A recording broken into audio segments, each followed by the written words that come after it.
ಸೇವಾ ಟ್ರಸ್ಟ್ನ ಸದಸ್ಯನಾಗಿ ಮಾತಾಡ್ತಾ ಇದ್ದೀನಿ.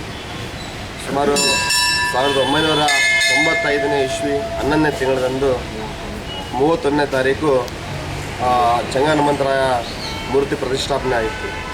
ಆ ಪ್ರತಿಷ್ಠಾಪನೆ ಆಗ ಕಾರಣ ಇಲ್ಲಿ ಒಂದು ಕೋತಿ ಇತ್ತು. ಹಂಗಾಗಿ ಅಲ್ಲಿ ಸ್ವಲ್ಪ ಅದು ಅವತ್ತಿಗೆ ಸ್ವಲ್ಪ ಇಲ್ಲೆಲ್ಲ ಇದು ಮಾಡೋದ್ರಿಂದ ಅವತ್ತಿಗೆ ಅದನ್ನು ಇದು ಮಾಡಿ ಇಲ್ಲಿ ಸಮಾಧಿ ಕಟ್ಟಲಾಯಿತು. ಸಮಾಧಿ ಮೇಲೆ ಅದೊಂದು ಗುಡಿ ನಿರ್ಮಾಣ ಮಾಡಿ ಇವತ್ತು ಸ್ಥಾಪನೆ ಆಗಿದೆ. ಹಲವಾರು ಭಕ್ತರಿಗೆಲ್ಲ ಇವತ್ತೆಲ್ಲ ಒಳ್ಳೆಯದಾಗ್ತಾಯಿದೆ. ಇಂದಿಗೆ 30ನೇ ವರ್ಷ, ಈ ವರ್ಷಕ್ಕೆ 30ನೇ ವರ್ಷ ರನ್ನಿಂಗ್ ಕಾರ್ತಿಕೋತ್ಸವ ಮಾಡಲಿಕ್ಕೆ. ಹಲವಾರೆಲ್ಲ ಹಳೆ ಹಮಾಲಿ ಕಾರ್ಮಿಕರು ಕಷ್ಟಪಟ್ಟು ಈ ಗುಡಿನ ಇದು ಮಾಡಿ, ಮತ್ತು ಭಕ್ತರು ಮತ್ತು ಈ ಗಂಜಿನ ಎಲ್ಲ ವರ್ತಕ ಸಮಿತಿಯವರು, ವ್ಯಾಪಾರ ಸಮಿತಿಯವರು ಎಲ್ಲ ಸಕಲ ಸದ್ಭಕ್ತರು ಕೂಡಿ ಇವತ್ತು ಈ ಮಟ್ಟಕ್ಕೆ ತಂದು ಇವತ್ತು ಕಾರ್ಯಕ್ರಮಗಳು ನಡೀತಾ ಇದ್ದಾವೆ. ಹಲವಾರು ಇಲ್ಲೇನಪ್ಪ ಅಂತಂದರೆ ಚೆಂಗ ಹನುಮಂತರಾಯನಿಗೆ ವಿಸ್ಮಯ ಚೆಂಗ ಹನುಮಂತರಾಯ ಅಂತೇಳಿ ಒಂದು ಇದು ಬಂತು. ಅಂದರೆ ಏನಪ್ಪ ಅಂತಂದರೆ ಇವತ್ತೆಲ್ಲರಿಗೂ ಒಂದು ಅವರು ಜಗತ್ ಕಲ್ಯಾಣಕ್ಕಾಗಿ ಇಲ್ಲಿ ಸ್ಥಾಪನೆ ಆದ್ರೆ ಅನ್ನೋದು ಒಂದು ನಂಬಿಕೆಯಿಂದ ಇದು ಭಾಳ ಭಕ್ತರೆಲ್ಲ ಆ ನಂಬಿಕೆ ಇಟ್ಟು ಇವತ್ತು ಹನುಮಂತರಾಯನ ಆಶೀರ್ವಾದನ ಪಡ್ಕೊಳ್ತಾ ಇದ್ದಾರೆ. ಅದರ ಭಾಗವಾಗಿ ನಾವು ಕೂಡ ಇಲ್ಲಿ ಕಾರ್ಮಿಕರು ಮತ್ತು ಇಲ್ಲೆಲ್ಲ ವ್ಯಾಪಾರ ಸಮಿತಿಯರು ಎಲ್ಲರೂ ಕೂಡ ನಾವು ಕೂಡ ಅವರ ಆತ್ಮ ಆಶೀರ್ವಾದದಿಂದ ವ್ಯಾಪಾರ ಚಟುವಟಿಕೆ, ನಮಗೂ ಕಾರ್ಮಿಕರು ಕೆಲಸ ಕೂಡ 12 ತಿಂಗಳು ನಾವು ಕೂಡ ಆತ್ಮ ಆಶೀರ್ವಾದದಿಂದ ಬದುಕ್ತಾ ಇದ್ದೀವಿ. ನಮ್ಮ ಕುಟುಂಬಗಳು ಸಹ ಚೆನ್ನಾಗಿದ್ದಾವೆ. ಹಾಗಾಗಿ ಈ ನಾಳೆ ನಡೀತಕ್ಕಂಥ ಕಾರ್ತಿಕೋತ್ಸವದಲ್ಲಿ ನಾವು ಪ್ರತಿ ವರ್ಷ ಸಾಮೂಹಿಕ ವಿವಾಹಗಳನ್ನು ಜರುಗ್ತಿದ್ವು. ಆದರೆ ಈ ಸಲ ಸಾಮೂಹಿಕ ವಿವಾಹಗಳು ಬರದೇ ಇರೋ ಕಾರಣ ಯಾವ ವಿವಾಹಗಳಿಲ್ಲ. ಹಾಗಾಗಿ ನಾಳೆ ಮಧ್ಯಾಹ್ನ ಅನ್ನ ಸಂತರ್ಪಣೆ ಕಾರ್ಯಕ್ರಮ ಇರ್ತದೆ. ಬೆಳಗ್ಗೆ 6 ಗಂಟೆಗೆ ಅಭಿಷೇಕ ಕಾರ್ಯಕ್ರಮ ಇರ್ತದೆ. ಹಾಗಾಗಿ ಎಲ್ಲ ಗಂಗಾವತಿ ನಗರದ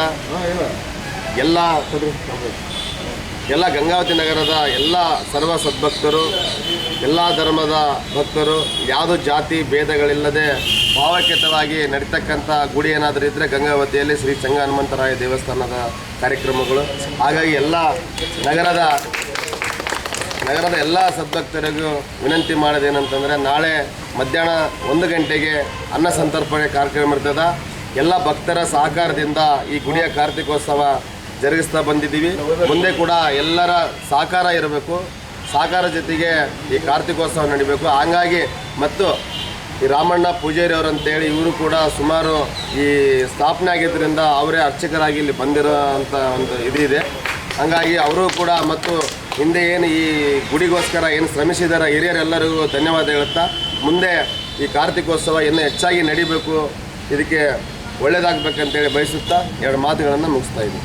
ಕಾರ್ಮಿಕರ ಸಂಘದ ಉಪಾಧ್ಯಕ್ಷರು, ಆಮೇಲೆ ಈ ಗಂಜ್ ಕಮಿಟಿ ಖಜಾಂಚಿಯಾಗಿ ತಿಳಿಪಡಿಸೋದು ಏನಪ್ಪ ಅಂದ್ರೆ, ನಾಳೆ ಶನಿವಾರ ಕಾರ್ತಿಕೋತ್ಸವ ಇರ್ತೈತಿ. ಇಲ್ಲಿ ಭಾಳ 30 ವರ್ಷಗಳಿಂದ ಇದು ಮಾಡ್ಕೊಂತಾನೆ ಬಂದಾರೆ ಹಿರಿಯರು. ಈಗ ಒಂದು ವಿಚಾರವಾಗಿ ಈ ವರ್ಷ ಸ್ವಲ್ಪ ವಿಶೇಷವಾಗಿ ಎಲ್ಲ ಯುವಕರು ಸೇರಿ ಹಿಂದೂ ಮುಸ್ಲಿಮರ ಭೇದ ಭಾವ ಇಲ್ಲದೇ ನಾವೆಲ್ಲ ರೀತಿಯಿಂದ ಒಗ್ಗಟ್ಟಾಗಿ ಮಾಡ್ಕೊಂಡು ಹೋಗ್ತೀವಿ. ಇದಕ್ಕೆ ಸಕಲ ಎಲ್ಲ ಇನ್ನೂ ಹೆಚ್ಚಿನ ಸಂಖ್ಯೆಗೆ ಬಂದು ಇಲ್ಲಿ ನಾಳೆ ಜಾತ್ರೆ ನಡೆಸ್ಕೊಡ್ಬೇಕಂತ ಹೇಳಿ ಇನ್ನೊಂದೇನಪ್ಪ ಅಂದರೆ ಕರೆಕ್ಟ್ ನಾಳೆ 12:30ರಿಂದ 1 ಗಂಟೆಗೆ ಇಲ್ಲಿ ಅನ್ನ ಪ್ರಸಾದ ಇರ್ತೈತಿ. ಎಲ್ಲ ಗಂಗಾವತಿ ಸುತ್ತಮುತ್ತಲಿನ ಭಕ್ತಾದಿಗಳು ಬಂದು ಇಲ್ಲಿ ಊಟವನ್ನು ಮಾಡಿ ಈ ನಮ್ಮ ಆಂಜನೇಯ ಸ್ವಾಮಿಯ ಆಶೀರ್ವಾದವನ್ನು ಪಡೆದು ಅದು ಒಂದು ಕೃಪೆಗೆ ಪಾತ್ರರಾಗಿ ಹೋಗ್ಬೇಕಂತಂದೇಳಿ 12 ಮಾತುಗಳನ್ನು ತಡ್ರಪ್ಪ. ಗಂಜಿನ ಚೆಂಗ ಹನುಮಂತರಾಯ ಸ್ವಾಮಿಯ ಪೂಜೆ ಮಾಡುವ ರಾಮಣ್ಣ ನಾಯಕ್ ಅಂತ ನಾನು. ಹಂಗಾಗಿ ಈಗ 30 ವರ್ಷದಿಂದ ನಾವು ಮಾಡ್ಕೊಂತ ಬಂದೀವಿ. ಆ ಕಾರಣದಿಂದ ಭಕ್ತರು ಒಳ್ಳೆ ಇದ್ರಾಗದ ರೀ. ಮೊನ್ನೆ ಒಂದು ಕಾರ್ಯಕ್ರಮ ಒಂದು 2 ವರ್ಷದಿಂದ ಒಂದು ಭಕ್ತರು ಭಾಳ ಇದಾಗಿತ್ತು ರೀ.